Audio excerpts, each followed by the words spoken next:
royalti itu berlakunya seumur hidup penyanyi atau selama kapanpun yang penting lagunya masih diputar atau bagaimana Pak? Undang-undang HAKI diskenariokan untuk dimediasi dulu, tidak kemudian asal lapor.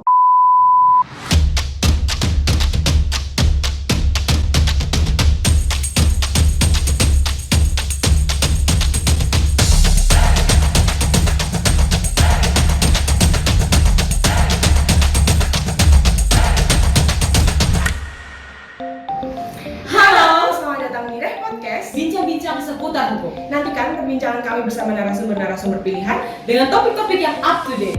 Tonton terus dan jangan lewatkan. Halo, selamat datang di Red Podcast, bincang-bincang seputar hukum. Bersama saya Artika Anggreni untuk membahas mengenai hal-hal yang teman-teman tanyakan nih di masa pandemi ini, terutama di bidang berkreasi di media sosial. Kali ini saya nggak sendiri, saya bersama dengan Bapak Dr. Agustinus Prajaka, WBSH Hemhub. Beliau adalah advokat dan konsultan kekayaan intelektual sekaligus akademisi di Unika Atmajaya Jakarta. Selamat siang Pak Prajaka. Halo, selamat siang. Apa kabar, Mbak Tika? Iya. Sehat? Sehat Pak, bagaimana keadaan Bapak dan keluarga Pak? Puji Tuhan, sehat semua. Tuhan. Jadi gini Pak, jadi di masa pandemi ini kan semuanya serba terbatas ya Pak ya. Kita semua melakukan kegiatan dari rumah. Jadi yang bisa kita lakukan aktif 24/7 kalau bahasa sekarang atau 24 jam itu adalah bermain HP atau membuka sosial media. Bener ya Pak ya? Pasti Bapak sebagai akademisi juga merasakan itulah ya. Soalnya sambil ngajar, Sekolah online. iya, Kuliah online. sambil ngajar, kamera mahasiswa dimatikan, bisa jadi dia main Instagram atau sosial media, bener ya? Nah, terus di sini Betul. Pak, melihat nih keadaan ya, banyak kegiatan yang nggak bisa dilakukan dan salah satu yang bisa dilakukan adalah mungkin joget-joget di salah satu platform atau nyanyi. Teman-teman pada nanya nih Pak, Kak Artika bener nggak sih Kak kalau kita kebanyakan berkreasi kayak gini nanti kita bisa masuk kantor polisi karena dikira menciplak karya orang lain. Kak bener nggak sih Kak kalau kita dapat uang dari sosial media kita tuh harus bagi dua sama penciptanya karena kan kita make kesannya. Nah dan pertanyaan-pertanyaan lainnya sejenis sebenarnya Pak. Nah di sini nih ada baiknya kita menjawab pertanyaan teman-teman begitu. Gimana Pak menurut Bapak? Oke, jadi kembali lagi tentang mungkin yang Mbak sampaikan adalah terkait dengan hak cipta ya. Jadi kalau kita prinsip dasarnya dulu, hak cipta itu kan hak eksklusif punya seseorang, apapun ya, jenisnya lagu, lukisan, dan item-item yang lain seperti di Undang-Undang Hak Cipta. Kalau misalnya tadi menjiplak segala macam itu kan berarti ada satu aktivitas yang istilahnya itu mencederai hak yang dimiliki oleh orang lain. Misalnya sebuah lagunya ini kan diciptakan oleh seseorang. Katakan, ini bisa nyebut artis apa enggak? Boleh, boleh nggak ya? Nah, Ada baiknya sih inisial mungkin ya Pak ya. ya, katakan artis Artika ya kan Mbak Artika nggak apa-apa ya. Mbak Artika bikin lagu, kan hak eksklusif yang dimiliki oleh lagu tersebut kan yang memiliki kan Mbak Artika kan sebagai pencipta. Nah, orang ketika mau melakukan sesuatu terhadap karya tersebut kan harus meminta izin dari Mbak, memperoleh persetujuan, memperoleh karena hak eksklusif ini kan lingkupnya hak untuk memperbolehkan seseorang, melarang seseorang untuk mendistribusikan dan seterusnya. Nah, justru di sini letak hak eksklusif itu konteksnya nanti ke hak ekonomi yang muncul dari suatu karya. Ketika Mbak sebagai pemilik lagu memang oke, silakan mau pakai, saya nggak akan mau membuat laporan ke polisi, menggugat atau melaporkan ini sebagai suatu pelanggaran hak cipta. Kembali lagi tadi ke prinsip dasar hak cipta dan juga hak kekayaan intelektual yang lain. Ini kan deliknya kan delik aduan. Sepanjang memang tidak ada satu aduan, suatu laporan dari pihak lain, ya udah tidak akan ada terjadi tindak pidana tersebut. Benar sih Pak, tapi yang masih bingung kan tuh apakah hak eksklusif itu 100% hak eksklusif dalam artian ada nggak sih momen-momen tertentu yang kita apalagi sebagai konten kreator pemula nih Pak yang baru mau bangun-bangun karir nih ya di YouTube, viewersnya belum banyak, subscribernya belum banyak, itu kan kalau misalnya minta izin langsung misalnya kita ke penyanyi Anji deh. Kita minta izin ke Mas Anjinya itu kan agak ribet ya melalui prosedur tertentu. Apakah bisa Pak kita langsung mengkreasikan sendiri, istilahnya kita bangun nama doang gitu? Itu bisa nggak ya Pak? Kalau kembali lagi ke prinsip tadi, jadi saya sebagai pemula, konten kreator pemula, saya masih belum kaya nih, atau itu bukan alasan pembenar saya melakukan pelanggaran hak cipta. Jadi kalau misalnya, wah ini karena susah segala macam. Kalau misalnya ada satu istilahnya pemberitahuan kepada yang bersangkutan, saya pakai loh dan saya nanti ada satu itikat baik untuk misalnya dari komersial tersebut saya membagikan pendapatan atau mendapatkan royalti, saya akan sharing deh segala macam. Jadi ada satu niatan awal bahwa saya menggunakan ini untuk itikat baik tadi, misalnya untuk meningkatkan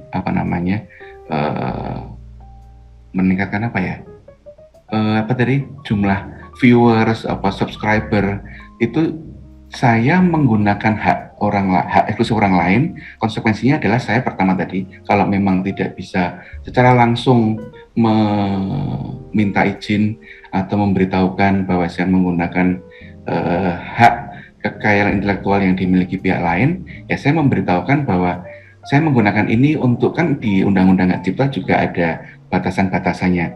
Ini untuk kepentingan pendidikan, pengajaran, dan lain-lain, itu bisa dikategorikan tidak melanggar. Tetapi ketika Anda ada aspek komersialisasi di situ, ada mendapatkan profit tertentu, nah itu ada satu besaran yang harus diberikan kepada pihak lain. Memang sama sekali tidak ada acuan di Undang-Undang Hak Cipta pun tidak ada, harus sekian persen, itu kesepakatan para pihak. Itu Mbak Tika. Baik Pak, terima kasih. Itu sangat lengkap sih sebenarnya. Cuman kan pasti nanti teman-teman tuh ada tuh baca peraturan, undang-undang gitu ya. Dan kemudian ini ada pertanyaan nih Pak. Kak, tapi di pasal 43 Undang-Undang Nomor 28 Tahun 2014 ada tuh dibahas prinsip fair use. Nah, itu bagaimana Pak? Fair use itu. Nah, fair use tadi penggunaan yang wajar. Karena penggunaan yang wajar ini asumsinya tidak merugikan kepentingan dari si pencipta. Ya, penggunaan wajar itu dalam konteks tertentu harus konteksnya adalah orang yang akan menggunakan tadi diletakkan dalam konteks penggunaan yang wajar. Tidak ada satu hal-hal yang namanya wajar dilawan, kayaknya kan berlebihan atau sudah sedemikian masif. Misalnya kalau misalnya saya akhirnya menggunakan konten tersebut untuk yang komersial dan kemudian saya mendapatkan dampak langsung, nambah viewers segala macam, itu kan berarti sudah dalam konteks tidak wajar. Ada satu perolehan keuntungan tertentu. Nah, itu tidak bisa kita istilahnya dikekep sendiri, karena kan kembali lagi si pihak tersebut, orang yang saya sebagai content creator dapat ini loh, tambah viewers, tambah subscriber. Nah, tambahan itu kan secara algoritmanya YouTube, algoritmanya Instagram atau medsos yang lain, kan ini akan berdampak. Tadi misalnya ada iklan yang masuk di situ, ada segala macam iklan yang masuk, itu akan mendapatkan X rupiah tertentu, yang mana di situ diharuskan ketika konteks ini diletakkan dalam makna bahwa kalian menggunakan hak cipta orang lain. Kalau emang itu karya kalian sendiri, ya tanpa permisi, tanpa izin pihak lain, ya silakan, monggo-monggo aja. Sekali lagi kan tadi pertanyaan Mbak Tika awalnya kan kita menggunakan hak cipta milik orang lain. Nah itu. Baik Pak, berarti kita nih bisa nih bikin batasan jelas antara kamu, meskipun kamu adalah konten kreator pemula, tapi ingat kamu adalah menggunakan karya orang lain. Jadi ada baiknya izin ya Pak ya sebenarnya ya. Tapi Pak, seperti kita tahu kayak misalnya jamming atau live music atau mungkin di cafe, restoran, hotel itu kan memutar lagu atau bahkan instrumen piano doang itu dari penyanyi. Nah, pernah itu Pak masuk ke berita terblow up itu bahwa pihak hotel itu merasa keberatan gitu karena kan ada peraturan bahwa tempat-tempat umum ataupun pihak-pihak tertentu itu harus membayar kepada pencipta itu nanti dihimpun melalui lembaga yang namanya LMKN ya Pak ya. Tapi pihak hotel ini merasa keberatan Pak. Ngapain kami harus bayar? Karena kan kami sudah membantu mempromosikan lagunya dengan pemutaran gratis di tempat kami. Menurut Bapak, apakah pembayaran yang melalui himpunan LMKN itu yang dibebankan kepada wirausaha, pelaku wirausaha terutama usaha-usaha yang menengah ke bawah itu fair atau enggak ya Pak? Oke, kembali lagi kepada prinsip fairness. Kalau alasan atau logika yang dipakai adalah saya akan bantu mempromosikan, saya akan bantu mengangkat lagu ini atau karya cipta lagu ini menjadi lebih terkenal segala macam. Bayangkan kalau dari sisi pencipta, aku nggak usah deh kamu promosiin, tadi di cafe tersebut atau di lounge tersebut atau di pub tersebut tidak ada musik, tidak ada apapun ya musik dengan lirik atau hanya instrumental saja. Bagaimana akan sepinya dan tidak ada pengunjung? Pengunjung kan tertarik datang ke situ, ada satu kemeriahan tertentu, ada suatu ambience tertentu, suasana tertentu yang diciptakan oleh lagu tersebut. Nah kebetulan tadi Mbak Tika menyangkut tentang LMKN, Lembaga Manajemen Kolektif Nasional. Kebetulan ada PP yang baru, belum lama, masih di tahun 2021 ini, PP 56 tentang intinya peningkatan tata kelola royalti lagu dan musik di Indonesia. Recording in progress. Memang kita tidak akan bisa secara detail secara kuantitatif lagunya si X diputar berapa kali, lagunya Y sekian ya. Jadi ada satu norma penghitungan berdasarkan suatu luasan wilayah tertentu dari KW tersebut. Jadi akan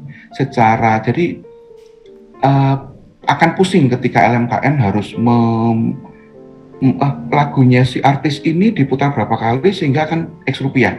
Jadi sudah ada satu norma penghitungan tertentu Mbak kalau untuk hal ini. Jadi kalau untuk teman-teman dari kinerja LMKN pun tidak akan dibuat pusing ya, karena kan prinsipnya nanti ada satu norma penghitungan, misalnya hotel tertentu dengan luasan tertentu, jumlah kamar tertentu misalnya, karena akhirnya dibikin satu norma, misalnya hotel bintang 2 segala macam, untuk jumlah kamar 1 sampai 50 kamar 2 juta per tahun, untuk 51 sampai 100 kamar 4 juta per tahun. Untuk yang non bintang tadi misalnya hotel-hotel melati atau hotel-hotel yang level-level belum masuk bintang ada norma 1 juta per tahun. Jadi untuk dari sisi Mbak tadi kan Mbak dari sisi penciptanya, sekarang dari sisi penggunanya, dari aspek LMKN tadi, Lembaga Manajemen Kolektif Nasional, dia membuat satu norma penghitungan yang akan memudahkan. Pokoknya hotel ini dengan jumlah kamar sekian, nanti tarifnya sekian per tahun. Itu nanti akan distribusi lebih detailnya, koordinasi LMKN dengan para artis yang memberikan kuasa kepada LMKN. Kan LMKN bekerja berdasarkan kuasa dari masing-masing pencipta tadi Mbak. Demikian Mbak. Iya Pak, jadi menarik sih sebenarnya bahas LMKN, terutama pemutaran musik di hotel-hotel ini Pak. Soalnya di pikiran saya nih, dan pasti benak teman-teman juga ya, dalam setahun itu nggak mungkin hotel memutar lagu yang sama dari satu pencipta atau satu penyanyi, itu kan berulang kali diputar dalam setahun. Jadi istilahnya kalau tadi Bapak bilang kan, hotel bintang 2 kamar 200 misalnya, dia harus bayar 2 juta per tahun. 2 juta per tahun itu kalau misalnya dalam 1 tahun dia mutar lagu berbeda-beda terus itu Pak, 2 juta itu dibagi ke setiap penyanyi itu pukul rata semua atau bagaimana Pak? Nah itu secara teknis memang itu menjadi wilayah kewenangan LMKN ya. Saya pun secara detail misalnya akan ada berapa artis, nanti artis kategori nanti artis nasional, internasional segala macam, itu wilayah LMKN untuk mendistribusikan. Tapi pada prinsipnya ketika kita melihat di Undang-Undang Undang-Undang Hak Cipta yang baru, dan ada ada sistematisasi yang lebih terstruktur, bagaimana ini kan sebenarnya dalam konteks besarnya dari istilahnya helikopter view-nya itu kan bagaimana para artis ini ada satu mekanisme apresiasi yang lebih jelas. Kan kalau sebelum ada undang-undang ini, LMKN belum terstruktur kelembagaannya, itu kan para artis males lah, saya nyiptain lagu cuman dibaca nggak dapat apa-apa. Nah sekarang dengan undang-undang yang baru, dengan PP 56 2021 ini, konteksnya adalah adanya satu sistematisasi proses dari pengumpulan sampai akhirnya pendistribusian itu kepada para pencipta lagu. Nah ini yang harus kita konteks di apresiasi ini. Kalau muncul keluhan, pemilik hotel, wah ini kafenya baru belum dapat apa-apa ya, kita kan akhirnya bersinergi nanti dari LMKN, dari para penggunanya tersebut, dari hotel, kafe, dan seterusnya, akan ada satu keserasian lah. Ya kalau kafemu mau rame, ya kamu menggunakan lagu ini, atas penggunaan lagu ini ya kalian ada satu apresiasi tertentu dong kepada. Nah, itu bisa dinegosiasikan dengan LMKN yang bertugas di tempat tertentu, kota tertentu, provinsi tertentu. Semacam itu, Mbak Tika. Oh, paham Pak, paham. Kemudian Pak, berarti LMKN ini kan itu suatu badan ya Pak, suatu lembaga. Apakah dia menghimpun atau bagaimana sih cara dia menghimpun kayak penyanyi tahun 90-an tuh ada ini gitu, tanpa terlewat satupun penyanyi, biar nanti dia bisa mengakumulasikan lagu-lagu ini kalau diputar segini gitu. Apakah kita sebagai konten kreator nih Pak, kan banyak sekarang anak-anak muda menciptakan lagu di YouTube, nggak lewat lagi label musik itu enggak, tapi pribadi di channelnya. Apakah kami kan bisa disebut sebagai pencipta ya Pak? Apakah kami otomatis masuk dalam list nama yang ada dalam LMKN Pak? Nah, tadi saya sampaikan di awal bahwa LMKN ini bekerja berdasarkan kuasa dari para pencipta. Nah, sepanjang si pencipta tersebut sudah memberikan kuasa ke LMKN yang bersangkutan, dia akan menjadi bagian dari persentase yang dari jumlah X rupiah yang diperoleh, dia akan mendapatkan itu. Sepanjang yang bersangkutan tidak memberikan kuasa, ya dia dianggap tidak menjadi orang atau menjadi pihak yang akan mendapatkan persentase tersebut. Tapi sekarang di kalangan artis pun ada satu asosiasi tertentu yang mempermudah itu. Jadi mungkin akan ada satu aktivitas yang secara kolektif, misalnya saya sebagai artis dangdut segala macam, ada asosiasi para penyanyi dangdutnya, itu akan secara kolektif memasukkan para anggotanya ke dalam satu LMKN tertentu. Nah itu bisa juga karena kendala di lapangan ketika misalnya pada era-era sebelum ada PP ini, sebelum ada Undang-Undang Cipta yang baru yang secara lebih jelas, lebih sistematis mengatur keberadaan LMKN ini, dulu kan carut-marut, ada beberapa lembaga, ada dulu YKCI, Yayasan Karya Cipta Indonesia, dan juga lembaga lain, dulu ini belum terorganisir. Nah sekarang dengan adanya organisasi yang lebih terstruktur tadi dan juga berkoordinasi dengan LMKN, jadi proses kalau kita baca di PP tersebut ada satu sistematisasi yang lebih jelas dari konteks mendistribusikan, dikumpulkan dulu, dikualifikasikan, akhirnya didistribusikan ke para artis tadi. Jadi kalau pertanyaan Mbak Content Creator, saya sebagai pencipta baru, bagaimana sih ya? Silakan berkoordinasi dengan LMKN setempat. Ada beberapa perwakilan di masing-masing kota di provinsi untuk secara proporsional mendistribusikan royalti atau hak-hak ekonomi yang lain. Demikian Mbak Tika.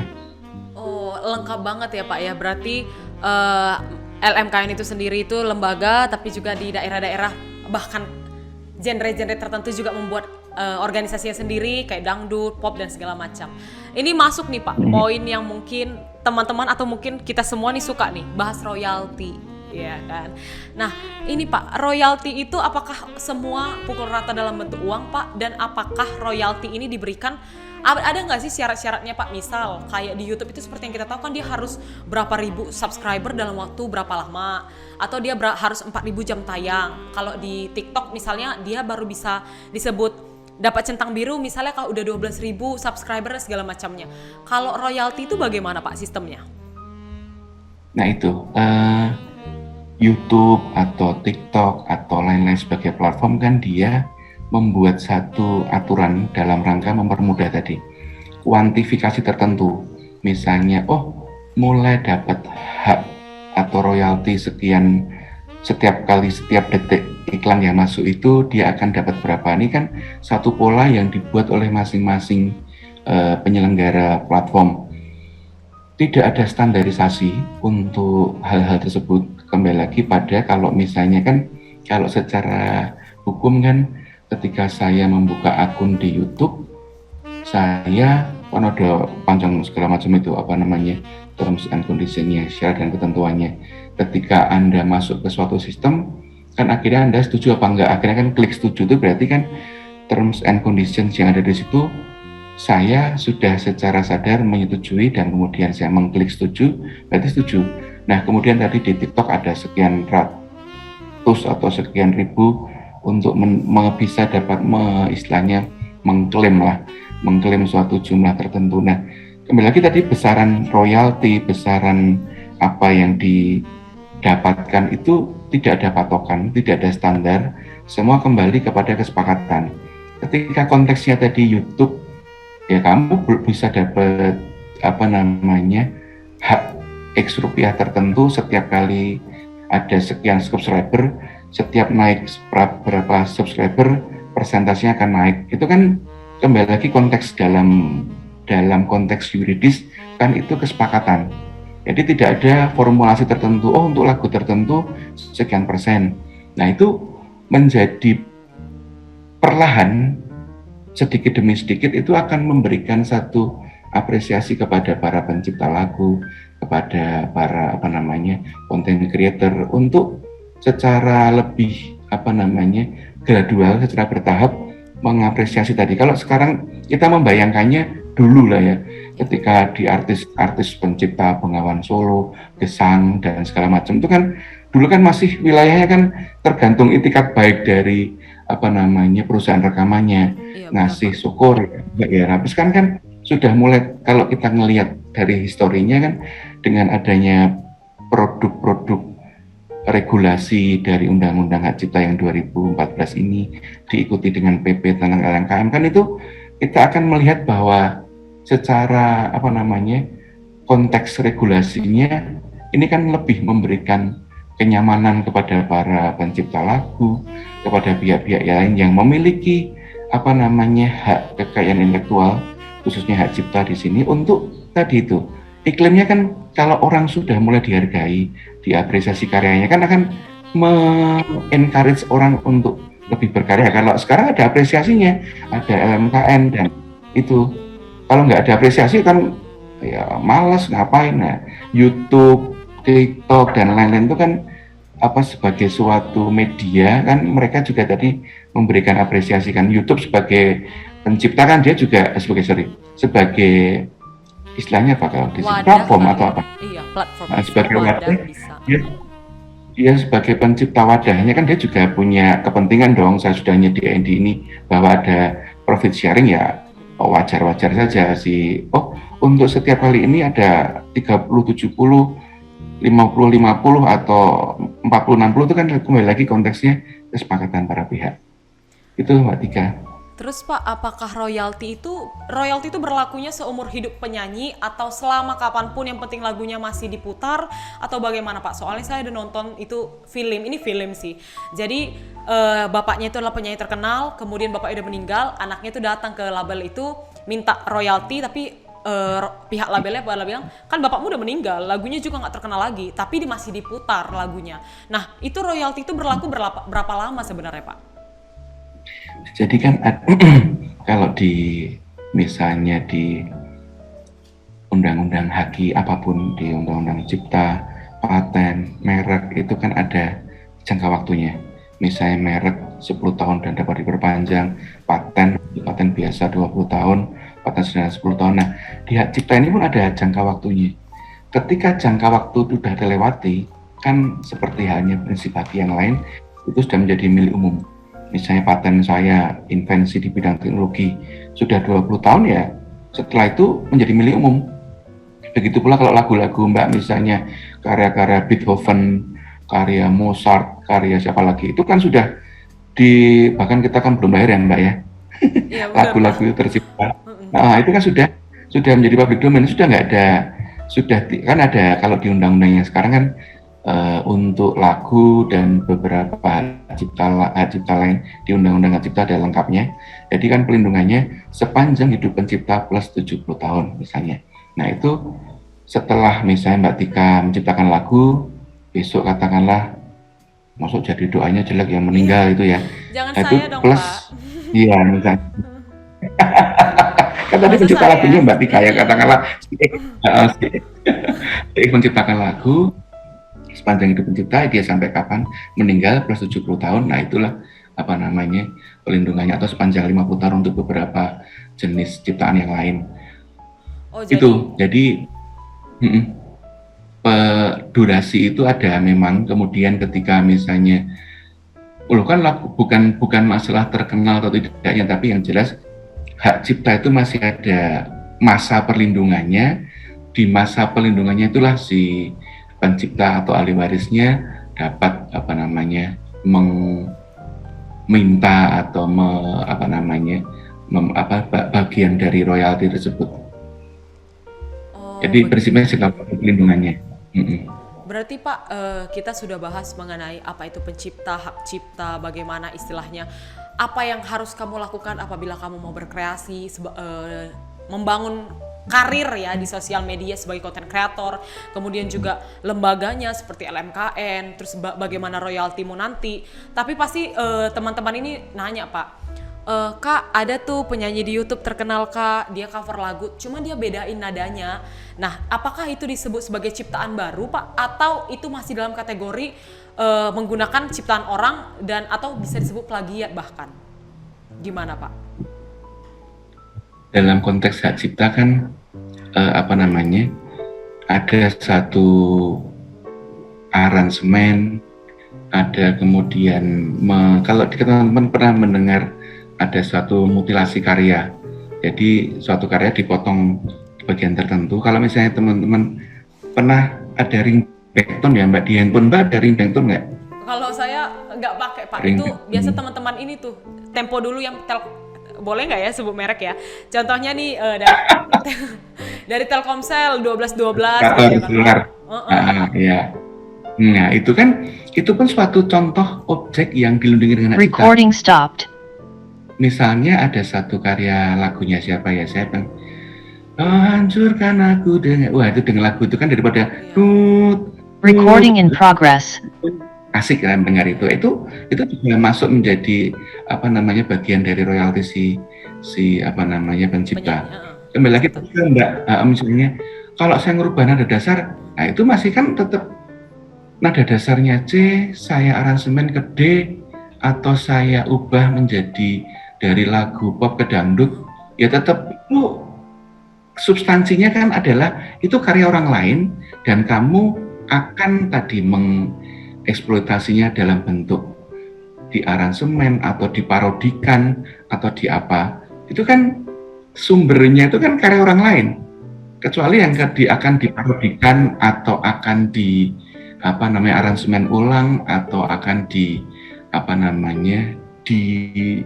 bahkan kalau di bidang film dari apa namanya novel menjadi film pun kan itu kan bentuk apa namanya transformasi karya dari novel ke film, atau sekarang hanya bahkan sekedar dirubah nada dasarnya. Apakah itu saya melanggar ya? Kalau ketika tidak ada suatu aktivitas permohonan izin segala macam, ya itu masuk kategori pelanggaran. Oh, saya cuma ngubah jadi setengah, naik setengah atau turun setengah, ya itu bukan apa namanya alasan pemaaf. Oh enggak kok, saya cuma aransemen dikit. Nah, dikit atau banyak ya kamu itu sudah menggunakan karya orang lain gitu. Satu hal nggak mungkin perlu dinut terkait dengan hak cipta ini kan, kalau teman-teman kadang-kadang yuk kita daftarin hak cipta. Nah, terminologi yang dipakai di undang-undang kan surat pencatatan ciptaan. Nah, karena di definisinya kan sudah jelas ini hak eksklusif yang muncul secara otomatis ketika karya itu diwujudkan. Nah, itu kenapa membedakan hak cipta dengan hak yang lain. Kenapa kalau merek itu harus didaftarkan, paten harus didaftarkan, desain industri harus didaftarkan. Tapi kalau hak cipta itu nggak harus didaftarkan, karena memang karya itu sudah begitu Mbak Tika bikin lagu, ya udah muncul hak cipta atas lagu itu atas Mbak tanpa perlu didaftarkan. Makanya kenapa diksinya adalah pencatatan, karena memang negara hanya melayani proses administrasi pencatatan tadi. Itu Mbak. Iya benar sih Pak ya, pantas ada yang kita tahu-tahu tuh sempat viral itu kan salah satu artis di YouTube itu kan mengcover, tapi kan versi slow-nya dari lagu aslinya malah kena juga gitu, malah dibilang lu plagiat, lu gini, malah jadi bahan hujatan. Oh ternyata meskipun kamu ngubah nada dasarnya, kamu perlambat lagu, percepat lagunya tuh tetap dinilai bahwa kamu menggunakan hak orang lain berarti ya Pak ya. Memperlambat, mempercepat, naikin, nurunin nada dasar, yaitu objeknya itu udah intinya itu karya orang lain, kamu harus menghormati. Bagaimana menghormatinya? Ya tadi minta izin, atau kalau memang ada satu aspek komersial di situ, ada satu pembagian profit tertentu, konteksnya di situ. Jadi supaya kok curang, kamu itu kan artis sudah kaya. Nah dia kan karyanya dari berkarya kan, ada satu karya tertentu. Berarti Pak kalau itu. misalnya kita sebagai pencipta nih, lagu kita dinyanyikan orang lain, kita nggak terima, itu bagaimana sih Pak prosedur istilahnya menegurnya dulu, mensomasinya sampai dibawa ke ranah hukum sesungguhnya, itu ada prosedur atau ada lembaga-lembaga yang bisa membantu ngurusi sebelum ke polisi atau gimana sih Pak? Oke, kalau bicara penegakannya ya, iya betul. Misalnya kalau di HAKI itu secara formal ada lembaga BAM HAKI, Badan Arbitrase dan Mediasi Hak Kekayaan Intelektual.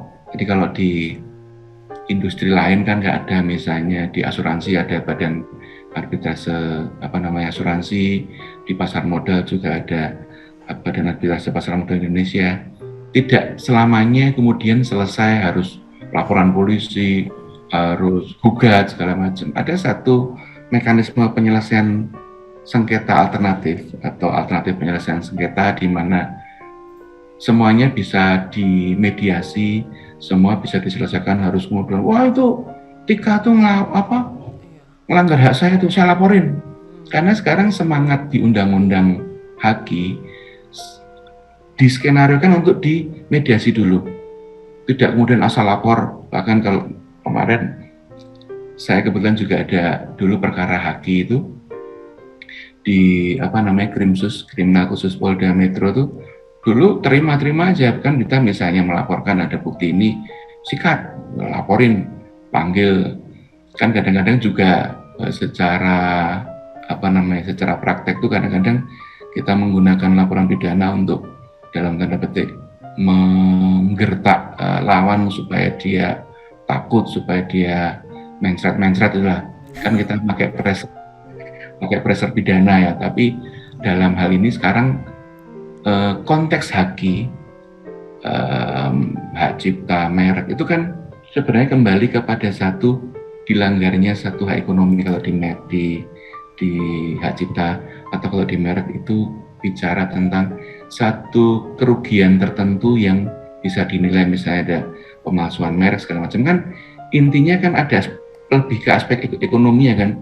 Orang kalau misalnya melanggar merek, oh kamu tak penjara. Karena memang di undang-undang ada skema pidana penjara juga dan juga denda. Tapi kan sebenarnya kan arah penegakan hukum di bidang HAKI itu kan yuk kita selesaikan aspek ekonominya, misalnya lebih efektif mana sih kamu dapat duit atau pihak lawan di penjara. Kan sebenarnya kita kan lebih ke situ, skema penyelesaian atau apa namanya ya, skenario penyelesaian suatu perkara HAKI-nya itu di situ. Bukan kemudian yang penting saya mangkel sama dia, pokoknya saya pengen dia di penjara. Enggak. Skemanya sekarang untuk misalnya tadi contohnya Mbak, oh dia melanggar lagu itu. Laporan diterima oleh polisi, tapi polisi skema untuk mengacu di Undang-Undang Hak Cipta pun diarahkan untuk diselesaikan secara apa namanya, mediasi, secara kekeluargaan. Karena arah penyelesaian kalau misalnya HAKI malah dibawa ke ranah pidana itu melelahkan, karena kembali lagi ke esensi ke hak kekayaan intelektual kan apresiasi atas suatu karya di bidang cipta, atau kalau merek ya logo yang membedakan, kalau paten ya invensinya, bagaimana sih apresiasi terhadap invensi yang dimiliki oleh seseorang. Begitu. Ya apa ya Mbak ya, lagi lain ya. Iya, Pak. Temanya Mbak tentang apa ya. Terus Pak, berarti jadi seru nih Pak, karena tadi Bapak bilang bahwa Bapak pernah menangani kasus mengenai hak cipta juga. Yang kita tahu nih banyak terjadi pelanggaran juga, salah satunya mungkin yang ya sudah terdengar lah itu tempat karaoke biasanya tuh tersenggol ya kan, atau terseret-seret lah karena sering kan mereka tuh putar lagu bukan lagu orinya, kadang video klipnya diganti dengan video klip apa gitu kan, jadi tempat karaoke sering digugat, atau bahkan teman-teman YouTube yang sudah istilahnya bagi dua aja hasilnya 50-50 sesuai dengan ketentuan YouTube aja, kadang penciptanya masih kayak dia kurang deh hukumannya, gak cukup, kalau gak enak kalau cuma dapat uangnya doang, dia tuh harusnya ditegur lebih keras lagi, jadi bawa kerana hukum gini dan segala macamnya. Bapak pernah gak sih Pak nangani kasus sampai yang se-hectic itu? Kebetulan ya ini memang kembali lagi ke lawyernya ya Mbak ya. Kadang-kadang lawyer kan suka ada, wah ini dianu aja nih, dibikin seru deh, dibikin dipanas-panasin segala macam. Tapi kembali lagi ke semangat kita sebagai apa namanya, sesama advokat atau sebagai kuasa kan, bagaimana nih ini di kalau istilahnya amicable settlement, penyelesaian secara damai. Kembali lagi kan kalau kita mau seru-seruan kan juga apa tergantung apa namanya ya, substansi perkaranya ya. Oh ternyata esensinya ya pelanggaran hak cipta. Larinya kemana sih?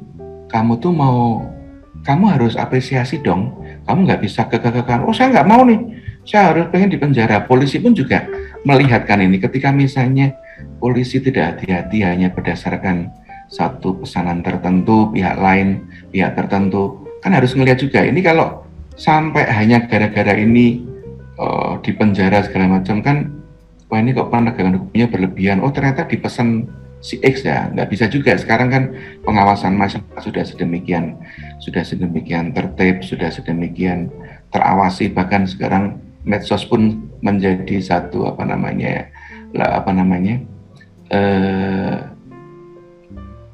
lembaga yang mampu menjadi pressure dalam tanda petik untuk suatu penegakan hukum tertentu. Ya nggak masuk lebay sih kalau misalnya yang melanggar gini langsung di penjara. Nah, parameter-parameter ini bisa menjadi juga hal-hal yang menyeimbangkan ketika ada satu aktivitas pelanggaran tertentu. Oh, kalau undang-undangnya ngomong seperti ini sih, yaudah deh kita selesaikan. Kembali lagi tadi sifat ke delik aduan tadi, kita skemanya yang jelas tadi, skema penegakan di bidang HAKI itu skema untuk penyelesaian secara diarahkan untuk sebisa mungkin selesai di mediasi dan tidak usah masuk ke pengadilan dan seterusnya. Oh begitu Pak. Berarti kesimpulannya mungkin secara garis besar yang bisa kita ambil bahwa teman-teman bisa berkreasi dimanapun, mau itu sosial media baik mau online maupun offline, melalui cover lagu secara jamming di kafe-kafe maupun online ya di sosial media seperti YouTube, Instagram dan segala macam itu, asalkan kalau bisa mendapatkan izinnya Pak ya. Ya kalaupun kalian berdalih dengan aku verius ya lebih baiknya sih kita izin ya biar lebih aman gitu. Dan lagi pula di sosial media setahu saya juga ada pembagian ya Pak ya royaltinya secara otomatis ya kalau misalnya terkoneksi atau mungkin contohnya YouTube. Kalau pihak YouTube mendeteksi bahwa nadanya sama atau ini seperti sudah pernah diputar di channel orang lain, itu pasti kan royaltinya dibagi dua ya Pak ya. Kalau ketentuan dari pihak YouTube. Kalau ketentuan YouTube saya terus terang tidak mengetahui ya bagaimana YouTube membuat satu pola profit sharing atau pola pembagian persentase. Tapi yang jelas tadi si YouTube pun saya pikir kayak kebetulan teman tuh juga membuat satu konten terkait dengan apa namanya, kalau dulu namanya ada dunia lain segala macam, konten-konten seperti itu dibikin ketentuan video sih, misalnya video ada roh-roh apalah itulah. Bisa nengok setan, indigo. Nah itu gitu kan juga. Kalau itu kan atas jumlah view tertentu. Kalau tadi Mbak bilang tentang contoh Mbak tadi yang apa? Kayak sekarang itu kan kita bisa bebas berkreasi karena kan udah dari pihak YouTube-nya atau sosial media itu mendeteksi Pak. Kalau lagunya sama auto 50-50 misalnya. Ya semacam itu. Prinsipnya kembali lagi tadi di undang-undang tidak mengatur besaran, tidak mengatur persentase harus ini X rupiah atau persentase sekian persen. Itu kembali lagi ke kesepakatan. Kalau misalnya kita YouTube sudah punya regulasi seperti ini. Apakah itu adil segala macam ya bisa dibahas lebih lanjut ya. Tapi yang jelas prinsip fairness yang dipakai YouTube pun juga mendapatkan keuntungan kan dari situ.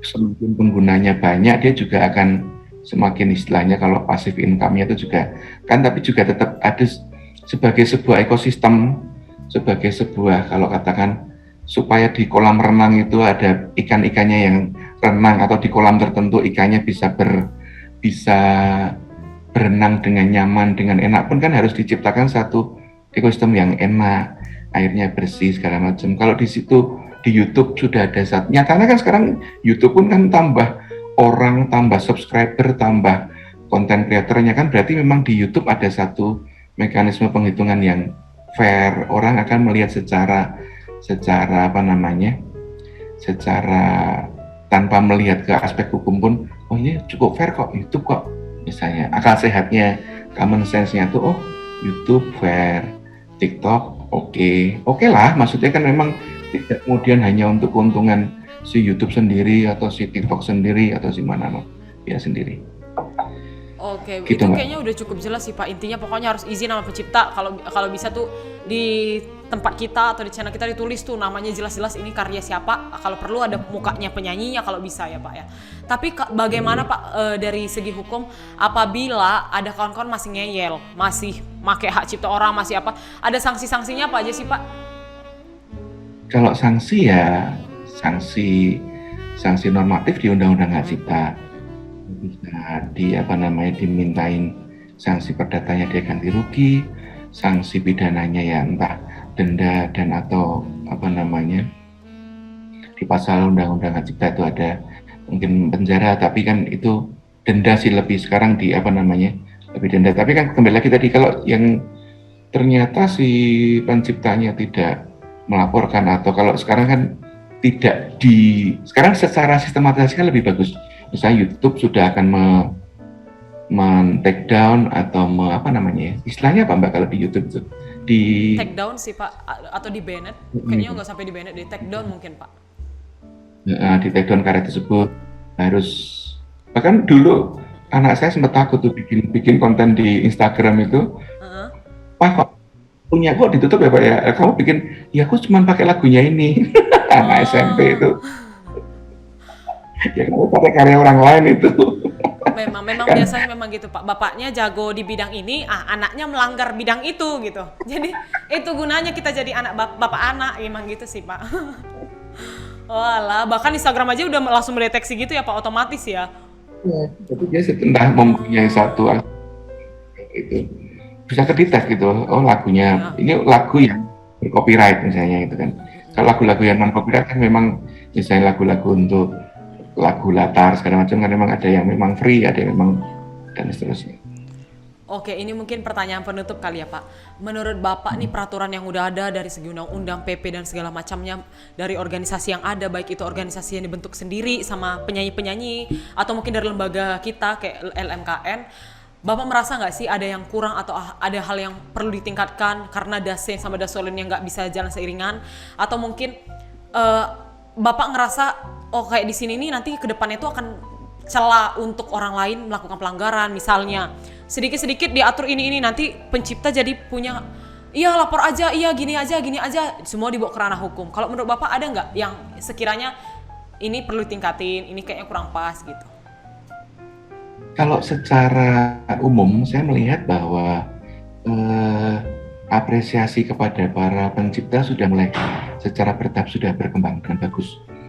Penegakan hukum pun tidak asal lapor-melapor segala macam, tadi sudah diarahkan pada penyelesaian secara kekeluargaan, secara mediasi, karena polisi pun juga tidak mau dipakai sebagai alat salah satu pihak untuk lapor-melapor, untuk adu-mengadu, sekarang capek. Maksudnya polisi kan juga tidak, tugasnya yang tidak hanya itu. Dalam konteks penegakan hak yang lebih luas, saya melihat sudah ada tadi misalnya keberadaan apresiasi bagi karya pencipta. LMKN sudah mulai tersistematisasi dari pengumpulan sampai distribusi bagi para pencipta.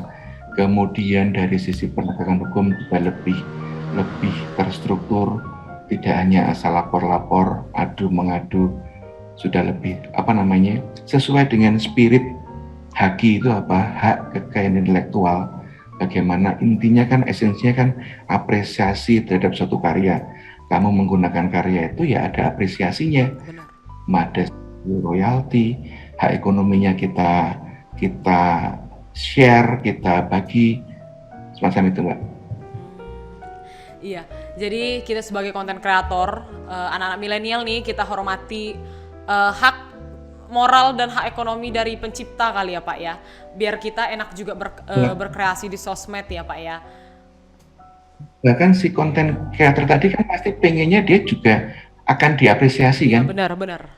Waktu dia masih kecil dia pakai karya orang lain, begitu karya tersebut sudah ada, dia punya viewer atau subscriber tertentu kan, dia juga pasti pengen kan karya dia juga diapresiasi pihak lain. Ini kan turun temurunnya adalah dulu orang sudah besar ini dulu juga kecil, tapi besar kan karena dia juga menghargai orang lain.